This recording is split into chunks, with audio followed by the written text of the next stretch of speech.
Alright, so we got places to farm, bosses to kill, and rares to collect. Alright, what the hell? So what's up everybody, Jay here, and more World of Final Fantasy, and this time, we're going postscript. That's right, we're not even talking in-game, we're not even talking postscript, we're talking even after that. And on the agenda this time is giving you 4 spots to go farm XP, 3 boss battles to give you a ton of XP, and helping you catch 3 rare mirages. This time we're going for Wiggly, Brrblizz, and Jolt. That's right, the dark versions of the baby summons you know. So disclaimer here real quick, the areas that we're going to go to are roughly the same in a sense. You're going to use the same setup and same tactics. A few things are going to change a little bit, some of the items you use are going to change. But for the most part, the strategy I'm going to give you works on all 3. So I'll break it down one major time and then tell you how to kind of make the little adjustments as you go to different ones and help you get to those points. So this is a full guide, but I am going to take a few shortcuts, just so you don't have to hear me talk for an hour. So let's get this going. As I said, this is done postscript, which means that you need to finish off chapter 21, you need to finish off every intervention quest except for Brrblizz woes, since that's optional DLC content, and you need to beat postscript. Once you beat postscript, you're going to get a little extra cutscene, and then that will lead you back to Ninewood Hills. From here, head to the girls' tea room, and you're going to see 3 new doors in here right behind the save point. These are your new secret dungeons or bonus dungeons, extra dungeons, whatever you want to call them. The game does not give them formal names. If you actually open the map inside these things, nothing happens, just lots of question marks. So for the purpose of this video, we're going to label them 1, 2, and 3. Now the first thing we're going to do is equip our stealth mirage. Your stack doesn't really matter too much right now. If you want to be on the safe side, throw some lightning guys in there real quick and save if you need to. Now head inside door number 1, and when you load back in, you are going to see part of the Sunken Temple. And more accurate, this is the end of Sunken Temple. But we'll get more into the layout a little later. For now, just walk south a few feet. You should see a treasure chest there, and inside is going to be an experience boost mirage. Once you have it, head on out through the gate. So this XP boost jewel is going to be your new best friend. So equip it on either one of your guys and never take it off. So I'll throw this out there now. For this guide to work and for you to catch the little baby rares that you're going to get here pretty soon, you do have to have either Lon or Rain in your party. I know at this point of the game you can take them out. I'm going to have them both in, and you'll see why here in a minute. So quick explanation of what's going to go on in these dungeons. The main thing you want to do is get to the save point. All 3 of these dungeons have about 4 floors each, with a save point right before the boss. What we're going to be gunning for is to make it through all the floors and to the save point with as little fighting as possible. And not only is it about making to the save point, I want to help you have a stack set up already that all you need to do is save and you can move right on to the boss if you want to. So let's look at what's needed here. First up, we're going to look at the exploration part of your stack, so everything that's going to help you get through these areas a little smoother. Number 1, I think is obvious, and that is the stealth mirage. You've seen some of my other videos, you know that this thing will reduce the amount of fights you get, and that's going to help a ton. Next up is having a mirage with flee. Now what flee does is it increases your chances of being able to escape by a ton, and all the guys in these dungeons except for the bosses can be escaped from. Now the Cactar can have this, but my recommendation is to actually bring the Black Chocobo chick. The reason for this is the Black Choco chick comes with haste and a ton of speed. So if you put him on top of one of your stacks, it's almost like your character has haste to begin with, and then you're able to cast it on the other stack, and both of them should now be faster than any monster you're going to face. Next thing you need to bring is Joyride. Bring whichever one you want to look at while you're riding around. He's actually not going to be in any of your stacks, so you're going to put him in one of your extra spots, so it doesn't matter who you bring. And that's about it for the setup on exploration. Those 3 things, the Stealth Jewel, Flee, and your Joyride Mirage, are going to help you get through these places really quick. Now, let's look at the actual stack setups for combat. And first, let me say, you want these guys to at least be 50. 60 is recommended, even higher than that is better. If you don't have these guys at that point yet, go back to the Icicle Ridge farm spot and go get them up to at least 50. Alright, so we'll look at stack 1 here. I already have you bring in the Black Choco chick, so that is going to be the small Mirage on one stack. The Mirage underneath is going to be Nightmare. I think this one is obvious, it's Gravity. So in your large spot, you're going to put either Lon or Rain. And stack number 2 is another Master of Gravity, and that is the Death Searcher. If you don't have him yet, he can actually be transfigured from one of the Searchers you got back in the prison, and I believe they need to be level 44, it's either 44 or 42, to be able to switch him over to Death Searcher. And in the middle slot on this stack you're going to want to bring Carbuncle. Now, if you've made it this far in the game, you definitely have the Carbuncle memento, but you haven't leveled up a Mew yet. Put a Mew into your party, level him up, transform him into Carbuncle, and level him up some more. Now, the advantage to bringing Carbuncle is one, he has Ruby Light, and just like in any Final Fantasy game, it casts Reflect on your party. Another ability he has is Shining Ruby, which is going to up your physical and your magic defense, which is going to help in these fights. And third is he has Bypass Reflect, so you can cast Reflect on anybody and still cast spells on yourself if need be. And in the last spot is obviously either Lawn or Rain, whichever one you didn't put in the other stack. Now, for your Mirror Jewels, there's none that are super important for this, but if you have anything like Resist Magic, or Resist Fire, or Ice, or Thunder, you can load those ones up. Those will be helpful. Even some HP ones are good. Anything that can increase your life, especially against magic, even defense works because you're going to get hit by some physical abilities too. And then also, I need to throw in one more Mirage, because when you do Dungeon 1, there is one Sizzle point, so you're going to need to bring somebody with Sizzle if you're doing that dungeon. So your current party looks like Death Searcher, Black Choco Chick, Carbuncle, Nightmare, Lawn and Rain, whoever your Joyride Mirage is, whoever you have Sizzle, and then 4 empty spots. One of those empty spots, I do recommend bringing Bahamut. Bahamut is going to be really good for a few other battles, nothing for this guide, but he will definitely help out later, so I say carry him around with you to help level him up. And in the other 3 spots, put whatever you want to. If you had your heart set on leveling up anybody, go ahead and throw them in now. Now, when you have your party set up, go ahead and save here, just in case anything happens and you don't lose the time you took to set this all up. And then head over to the Choco Mart. Now, you're going to end up buying a lot of items here, but right now we're going to focus on just what you need for Dungeon 1 just to get you started. And for that, you want about 20 bomb cores and about 10 to 20 of the Frigicites. And also, if you hadn't seen yet, you can buy X potions from this vendor now, so if you have a little bit of extra gil, stock up on some of those too. Being able to heal with one of those is a lot better than trying to toss out a Kiriga or a Kira or anything like that and wasting the AP. And last but not least is going to be your champion medals. So now for all of the fights and areas I'm going to send you to here, I suggest using these 3, and that's Yuna, Rifia, and Tifa. That's going to give you a full HP res, a full heal, and strong damage that bypasses defense and raises your own damage. Not that your own damage is really going to be a factor in this, but with her only being 1-star cost, it's really helpful. And there we go. That's it. That is pretty much the whole setup for every single one of these dungeons you're going to do. The only difference is going to be the items that you buy. So this time it was the bomb cores and the Frigicites, and the other 2, you were going to use slightly different items. So when you're ready, head back to the girls' tea room and save one more time.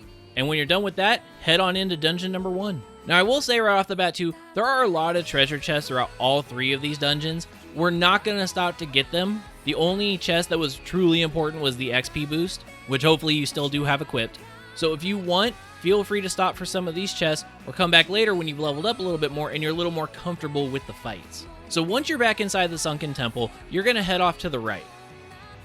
As you get into area number 2, you notice you're at the Windswept Mire and back at the exit. I think you're starting to realize the running theme here. All of the zones you're going to run into all run in reverse. You go from exit to entrance. So you're going to make your way back across the ice bridges here. When you get to the second bridge, stay to the left so you can avoid the ambush. And as you come up to the next bridge, pull off to the right a little bit, especially around the little swamp, to make sure you don't trigger the other ambush. The next area is the harbor, and you're just going to keep going to the left. You'll pass one cannon and come up to a second one. This is why you brought somebody with Sizzle, because you need to be able to light the cannon. So once you're back on the other side, just walk to the left a little bit more, and you'll reach the 4th area of the zone. And now you're in Icicle Ridge, and all you're going to do is just head south.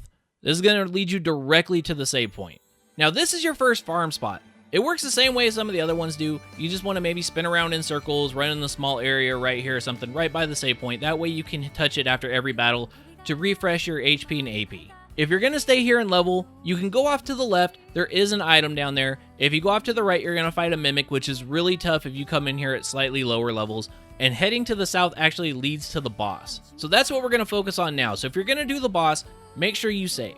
This boss battle is against Shiver, who is a 3-stack version of Brrblizz, Mashiva, and Shiva herself, except for it's their dark forms.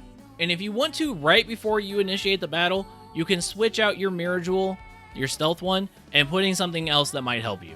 Now, the way this battle works might seem a little funky at first, but once you kind of get the rhythm down, it becomes really easy.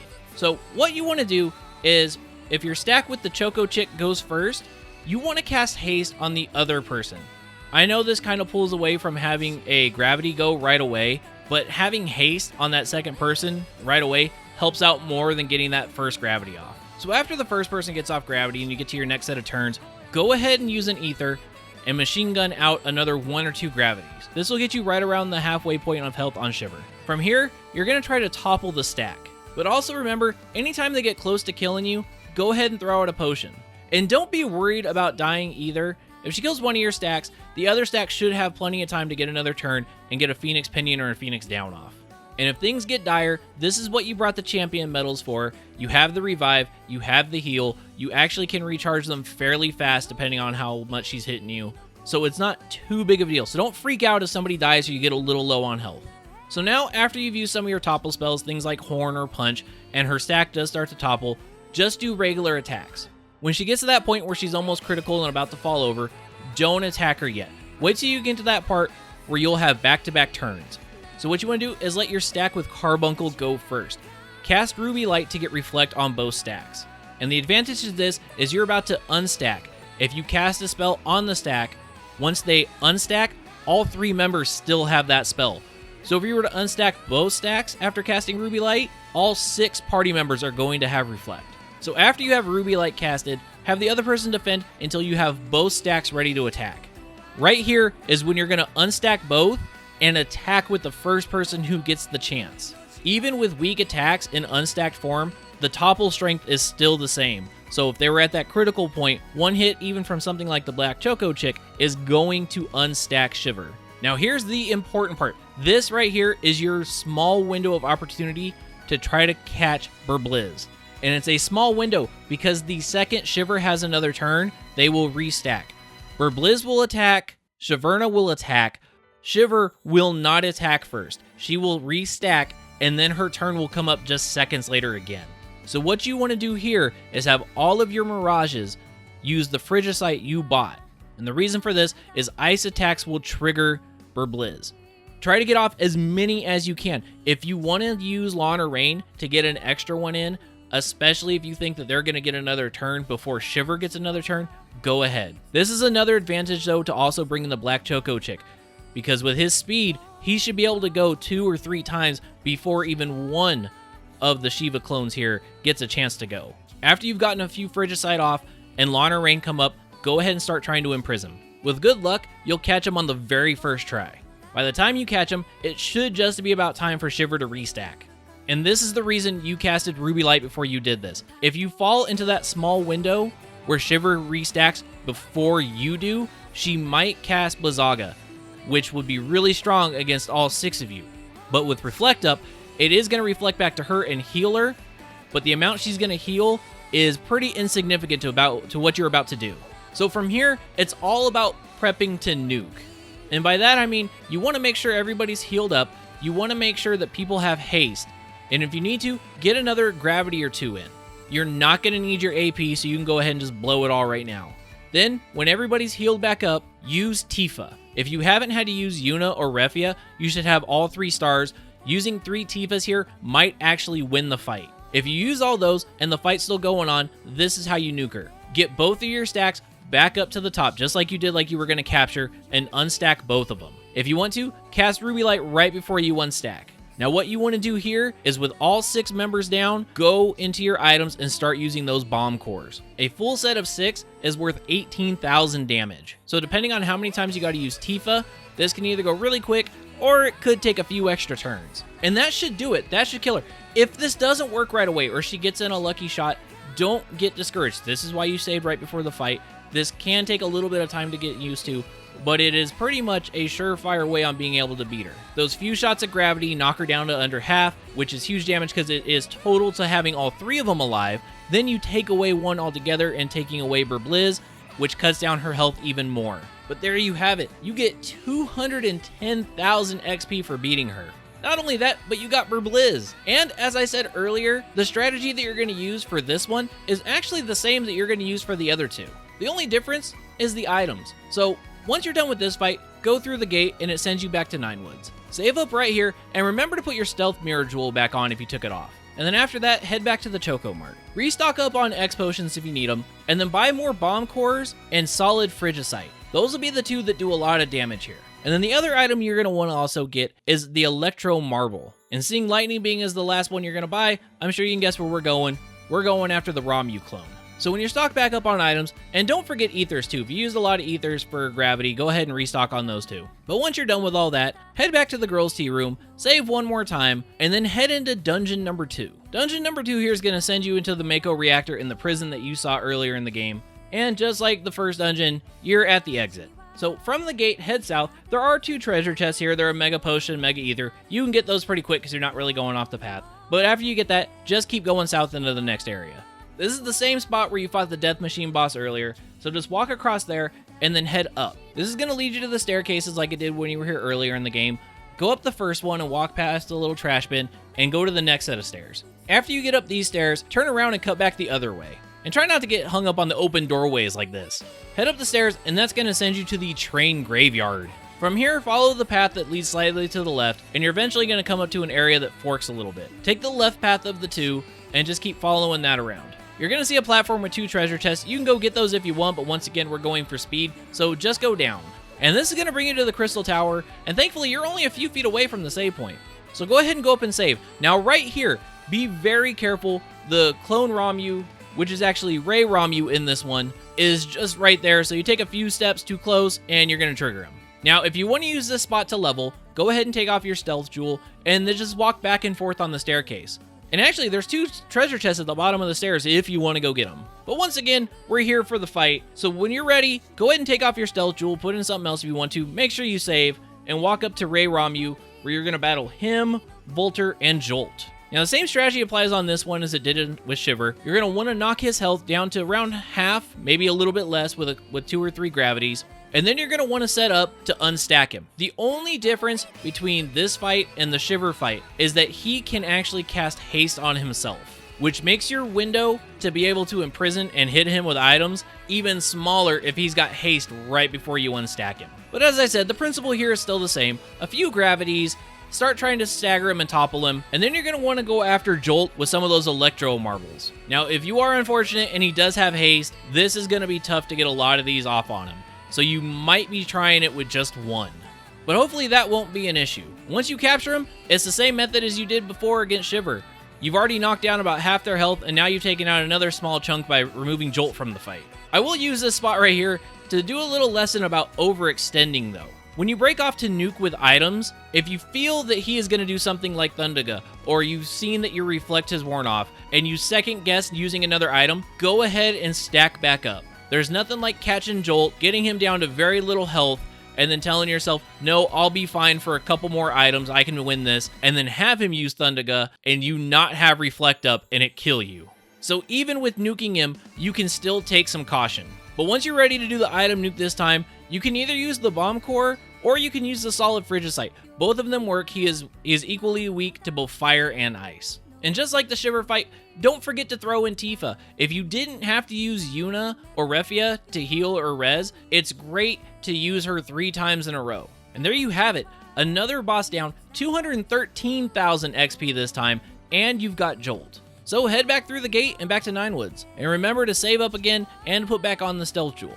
So after you save, head back over to the Choco Mart, and this time you want to stock up on bomb fragments, and if you still have some of the solid Frigisite, you don't really have to stock up on those, but I would say at least bring 20. Because if you haven't guessed by now, Dungeon 3 is fire, and that's going to hold Gleefrit. So when you got your items, head back over to the girls' tea room, save up, and go into door number 3. For Dungeon 3, you're going to start off in the Pyroglow Forest, and for the most part to navigate this area, you're going to always want to just kind of take the path to the left. A couple of them, it's going to turn a little bit, so it's more like down and to the left, but just kind of follow me on screen, and it's really easy to get through. Area number 2 is Dragon Scars, and you're going to start where you fought the big red dragon, and you're just going to kind of follow the path down. There's no real split path here. There's a small area where if you have Flutter, you can go get an item. It's an Agility plus Mirror Jewel, so if you want to come back later and get that, feel free. Area 3 is awful. It is a replica of the X9 dungeon, or the stuff that was at the end game. Now this area, because I'm sure you played it already before, is kind of tough to explain.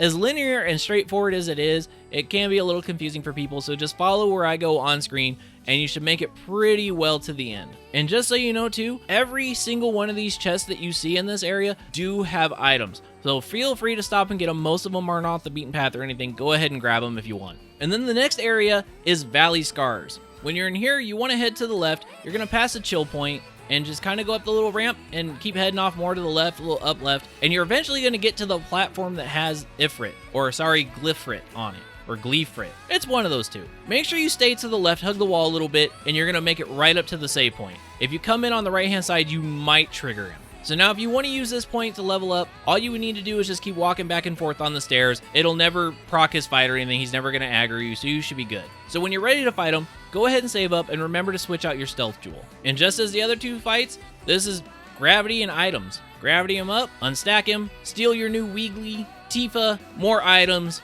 and this time, you get 207,000 XP. So that's right, after completing these 3 fights with no other fights involved whatsoever, you have gotten 630,000 XP. And if luck was on your side, it didn't take you that long to get it. But more important than any of that, defeating these 3 bosses has unlocked a 4th dungeon. So when you get back to Nine Woods, I would say go to the mart and stock up on any items you absolutely need. Do you have a lot of leftover gil? Buy X potions, buy high ethers, buy anything else you think you need, because you're about to head to the best farming spot in the game. So with that all done, head back to the girls' tea room and save. From there, head into door number 4. The first area you're going to see is the chain road, and just head down-ish. Thank you for the camera turning here, that always sucks. But just head down, and you're eventually going to get to area number 2. Area number 2 is the big bridge, and if you're noticing a theme here, Dungeon number 4 is the theme of some of the worst areas in the game. So here, just keep following the main path down. As you make it out of the big bridge, you're going to eventually get to an area that looks like Phantom Sands. Thankfully, this spot is really short, so just walk down. After that, you're going to find yourself in the Watch Plains. Head past the little fort here, and just keep following the main path and the main stairs as you go around. As you get to the second fort, don't cut up, because the exit is just south of here. As you get to the next area, now you are in the Nether Nebula. And if you're starting to notice the last couple areas here, you're back at the beginning of the game. So where it all started is where it's all going to end. Make your way through the Nether Nebula area, and then you're going to find yourself in Wellspring Woods. Go past where the Murkers was earlier in the game, and make your way off to the left. You're going to run into a treasure chest, and if you dismount, your Black Choco chick should be able to find an item here too. From there, just head south a little bit more and you'll reach the save point. Welcome to your new home away from home. This is the best farm spot in the game. For the most part here, all you were ever going to see are Choco Chicks and Moos, with the rare occasion of having something like a Behemoth and a few other rare monsters in there, but for the most part, it's going to be Choco Chicks and Moos. And the real bright side to this is these battles are going to give you between 150,000 and about 220,000 XP.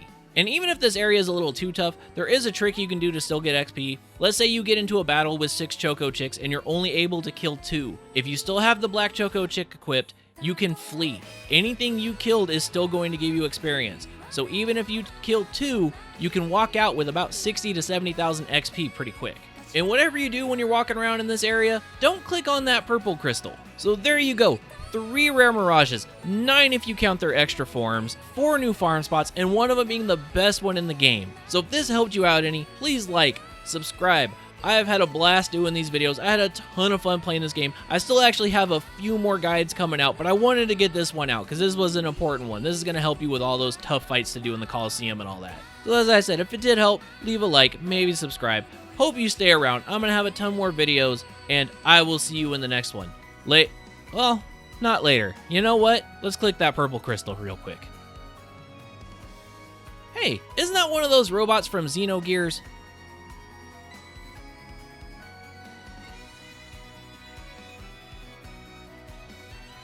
Huh, that sucked. Maybe next time. Later.